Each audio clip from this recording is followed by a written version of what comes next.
بسم اللہ الرحمن الرحیم وقولہ سبحانہ، اور اہل السنہ والجماعہ جن صفات پر ایمان لاتے ہیں ان صفات میں وہ صفات بھی شامل ہیں جو اللہ تعالیٰ کے اس قول میں ذکر ہوئی ہیں۔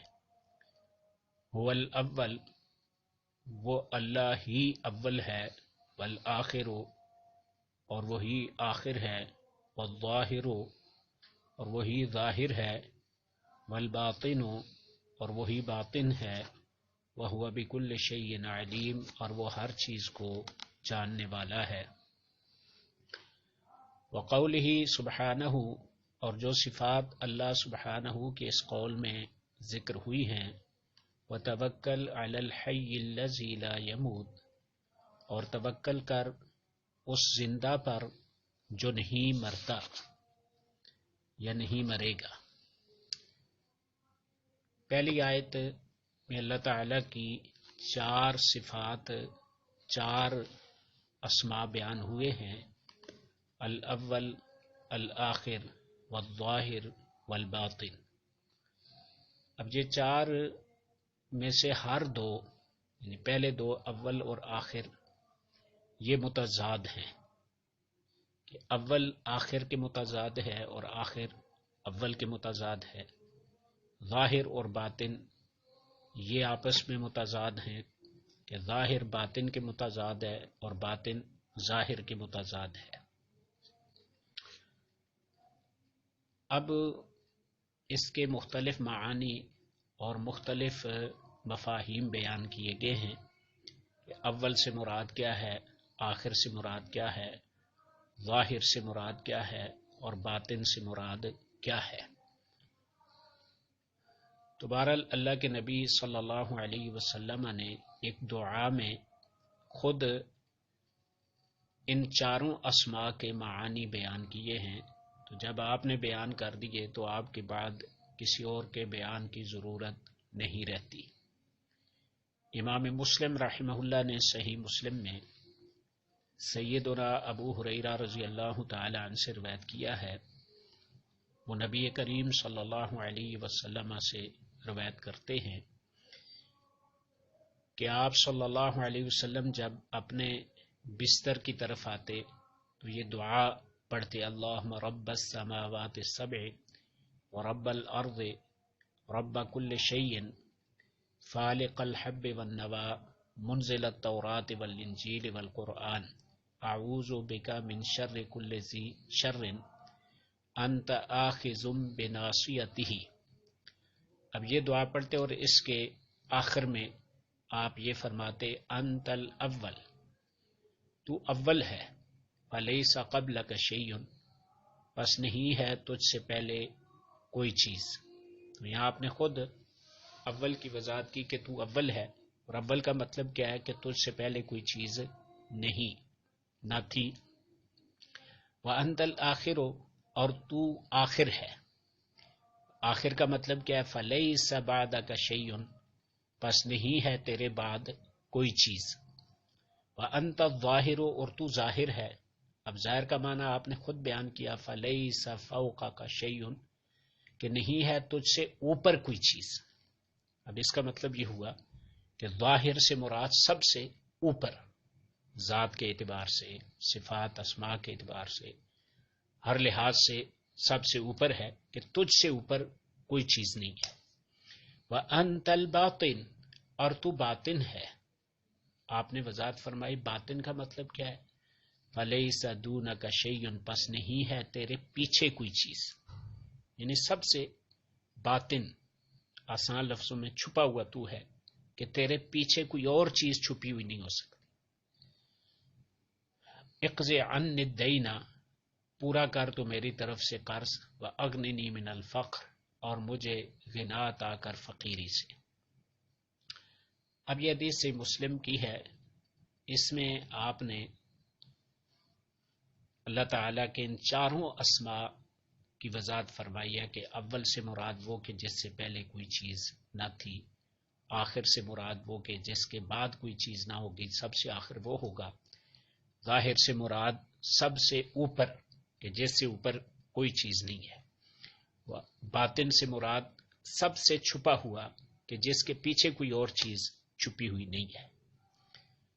تو کہتے ہیں یہ نام جو اول اور آخر ہیں یہ اللہ تعالی کے زمانی احاطے پر دلالت کرتے ہیں کہ زمانے کے اعتبار سے اللہ نے ساری کائنات اور مخلوق کو احاطے میں لیے ہوئے ہیں۔ کہ زمانے کے اعتبار سے سب سے پہلے وہ تھا، اس سے پہلے کوئی چیز نہ تھی، سب سے آخر بھی وہ ہوگا، اس کے بعد کوئی چیز نہ ہوگی۔ تو زمانے کے اعتبار سے ان دونوں ناموں نے، اول اور آخر نے، ساری کائنات اور مخلوق کو احاطے میں لیا ہوا ہے۔ اور ظاہر اور باطن یہ اللہ تعالیٰ کے دو ایسے نام ہیں جو جگہ کے اعتبار سے، مکانی اعتبار سے، جگہ کے اعتبار سے ساری کائنات کو احاطے میں لیے ہوئے ہیں۔ کہ جگہ کے اعتبار سے سب سے اوپر بھی وہ ہے کہ اس سے اوپر کوئی نہیں، باطن بھی وہ ہے کہ اس کے پیچھے کوئی چیز چھپی ہوئی نہیں ہے۔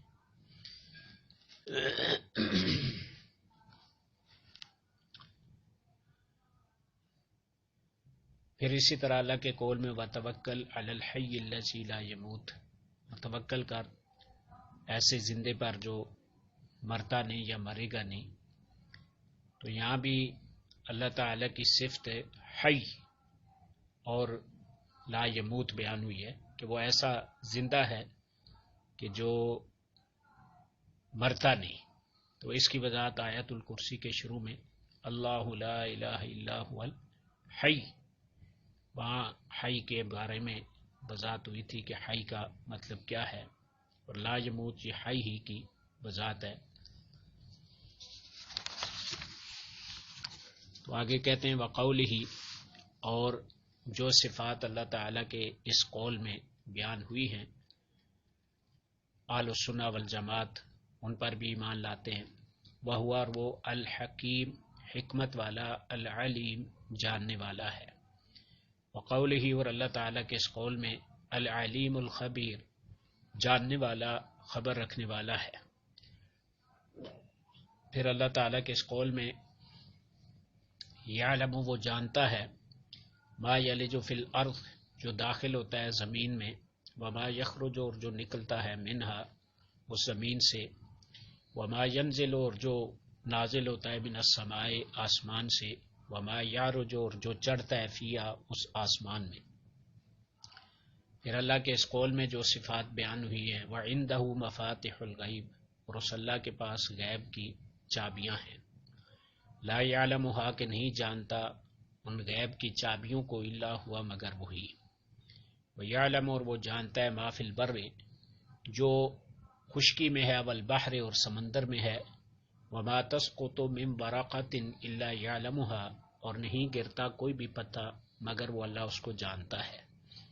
ولا حبۃ، اور نہ ہی کوئی دانہ، فی ظلمات الارض، زمین کے اندھیروں میں، ولا رطب، اور نہ کوئی تر چیز، ولا یابس، اور نہ خشک چیز، الا فی کتاب مبین، مگر واضح کتاب میں ہے، یعنی اللہ نے اس کو لکھ رکھا ہے اور اللہ کے علم میں ہے۔ یہ آیات اللہ تعالیٰ کے ایک تو نام الحکیم کو ثابت کرتی ہیں، وَهُوَ الحکیم، وہ حکمت والا ہے، العلیم، جاننے والا ہے، یعنی وہ اپنے کام میں، اپنی صنعت میں اور اپنے قول میں حکمت والا ہے۔ جو کرتا ہے کامل حکمت سے کرتا ہے، جو کہتا ہے کامل حکمت سے کہتا ہے۔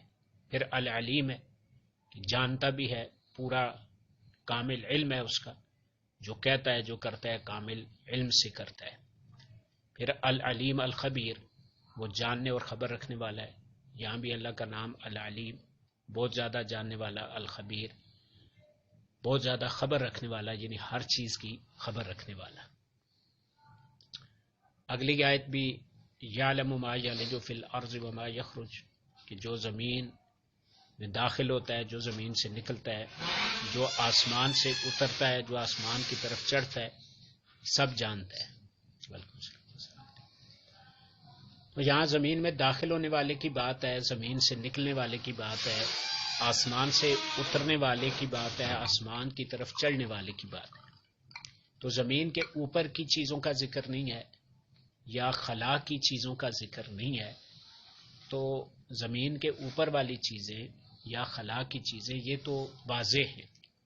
جب وہ زمین کے اندر داخل ہونے والی اور زمین سے نکلنے والی، آسمان سے اترنے والی اور آسمان کی طرف چلنے والی کو جانتا ہے، تو زمین کے اوپر والی کو بالاولیٰ جانتا ہے، خلا میں رہنے والی چیزوں کو بالاولیٰ جانتا ہے۔ تو اس میں ایک بات تو یہ ہے کہ بعض لوگوں کا یہ عقیدہ ہے کہ اللہ تعالی کا علم جو ہے وہ اجمالی ہے، یعنی اللہ تعالیٰ کو مخلوق کا مجمل علم ہے، تفصیلی علم نہیں ہے۔ یہ اللہ تعالیٰ مخلوق کے مجموعے کو جانتا ہے، جزئیات کو نہیں جانتا۔ اس کی مثال یوں سمجھ لیجئے کہ ایک درخت ہے، اللہ تعالیٰ یہ جانتا ہے بس یہ ایک درخت ہے، فلاں جگہ پہ ایک درخت ہے۔ اس کی جزئیات کا مطلب یہ ہے کہ وہ درخت کتنا لمبا ہے، کتنا موٹا ہے، اور کتنی اس کی ٹہنیاں ہیں، کتنی چھوٹی شاخیں ہیں، کتنے اس کے ساتھ پتے ہیں، کتنے پتے جو ہیں وہ سبز ہیں، کتنے زرد ہو چکے ہیں، کون سا پتا کب گرے گا، کب گرا ہے۔ یعنی یہ باریک باتیں، ہر چیز کی جزئیات، وہ تفصیلی باتیں اللہ کے علم میں نہیں ہیں، بس اللہ تعالی مجمل علم رکھتا ہے۔ تو یہ آیت اس بات کی بھی نفی کرتی ہے کہ اللہ تعالیٰ کہتے ہیں جو چیز بھی زمین میں داخل ہوتی ہے، نکلتی ہے، جو آسمان سے اترتی ہے، چڑھتی ہے، وہ سب کو جانتا ہے۔ یہ کن کا قائد ہے؟ پھر اگلی آیت میں جو ہے وہ اللہ تعالیٰ مزید وضاحت کرتا ہے کہ ہر خشکی اور ہر پانی کی تری کی چیز اور کوئی بھی پتہ نہیں گرتا مگر اللہ اس کو کیا ہے، جانتا ہے۔ ما تسقط من ورقۃ، نہیں گرتا کوئی بھی پتہ مگر اللہ تعالیٰ اس کو جانتا ہے۔ تو یہاں اللہ تعالیٰ نے واضح طور پر اس بات کا ذکر کیا ہے کہ اللہ ہر چیز کو تفصیل کے ساتھ جانتا ہے، ہر چیز کی جزئیات جانتا ہے، اور ہر چیز اللہ کے علم میں ہے، حتیٰ کہ کوئی پتہ بھی ایسا نہیں ہے کہ جو اللہ کے جو گرا ہو اور اس کا گرنا اللہ کے علم میں نہ ہو۔ یہاں دوسری بات ہے کہ اللہ تعالیٰ فرماتے ہیں کہ عندہ مفاتح الغیب، اس اللہ تعالیٰ کے پاس غیب کی چابیاں ہیں۔ اب غیب کی چابیوں سے مراد کیا ہے؟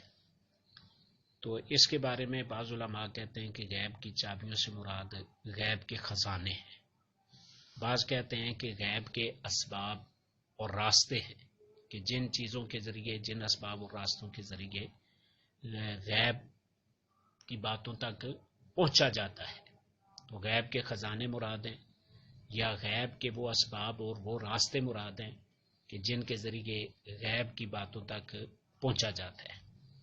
لیکن ایک حدیث ہے نبی کریم صلی اللہ علیہ وسلم کی، حدیث جبریل کے نام سے وہ کیا ہے، مشہور ہے۔ اس حدیث میں مسلم وغیرہ میں موجود ہے، نبی کریم صلی اللہ علیہ وسلم نے مفاتح الغیب کی وضاحت فرمائی ہے۔ آپ نے خود فرمایا مفاتیح الغیب خمس، کہ غیب کی چابیاں 5 ہیں، یا لا یعلمہن الا اللہ، ان کو اللہ کے سوا کوئی بھی نہیں جانتا۔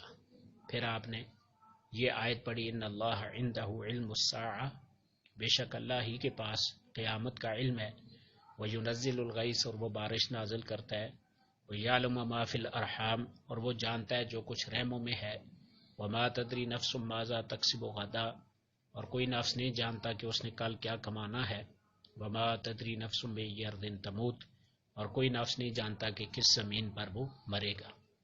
یعنی یہ 5 چیزیں آپ نے فرمایا یہ غیب کی چابیاں ہیں، وہ اللہ کے سوا کوئی نہیں جانتا۔ ایک قیامت کا علم، دوسرا بارش کب ہوگی، تیسرا رحموں میں کیا ہے، چوتھا کل کیا کرے گا کوئی ہر نفس، پانچواں کہاں مرے گا۔ ان اللہ علیم خبیر، بے شک اللہ تعالیٰ جاننے والا، خبر رکھنے والا ہے۔ تو اس حدیث میں آپ نے مفاتیح الغیب کے بارے میں فرمایا کہ مفاتیح الغیب جو ہے یہ 5 ہیں۔ تو جو لوگ فرقہ معطلہ معتزلہ وغیرہ اللہ کی دیگر صفات کو نہیں مانتے، وہ اسی طرح اللہ کی صفت علم کو بھی نہیں مانتے، اور ان کے بارے میں ان کا یہی عقیدہ ہے. کوئی کہتے ہیں جی جزئی علم نہیں ہے، بس مجمل اجمالی علم ہے، اور ہر بات کا تفصیلی علم نہیں ہے. تو یہ اصل میں کہتے ہیں کہ دنیا میں ہر چیز جو ہے وہ ایک جزئی ہے، مخلوق کی ایک جزئی ہے. یہ صرف چکر دے کر اصل میں اللہ تعالیٰ کی صفت علم کی کیا ہے نفی. دیکھیں انسان بحیثیت مخلوق انسان ایک جز ہے، حیوان ایک جز ہے مخلوق کا، اور اسی طرح پرندے ایک جز ہیں، درندے ایک جز ہیں، آسمان ایک جز ہے، زمین ایک جز ہے، درخت ایک جز ہے، اور پانی ایک جز ہے. تو اصل میں یہ لوگ صرف اللہ کی بعض صفات کا تو واضح انکار کرتے ہیں اور بعض کا واضح نہیں کرتے. تو ایسا مطلب وہ چکر دے کر کرتے ہیں کہ سامنے والے کو سمجھ نہیں آتی. تو ہر مخلوق جو ہے اگر اس میں دیکھیں تو بحیثیت مخلوق ایک جز ہے. تو گویا یہ لوگ اصل میں اللہ کی صفت علم کا بھی انکار کرتے ہیں، صرف اتنی بات کہہ کے کہ اللہ تعالیٰ کو تفصیلی علم نہیں ہے، وہ مجمل علم ہے، جرنل جسے ہم کہتے ہیں جرنل علم ہے.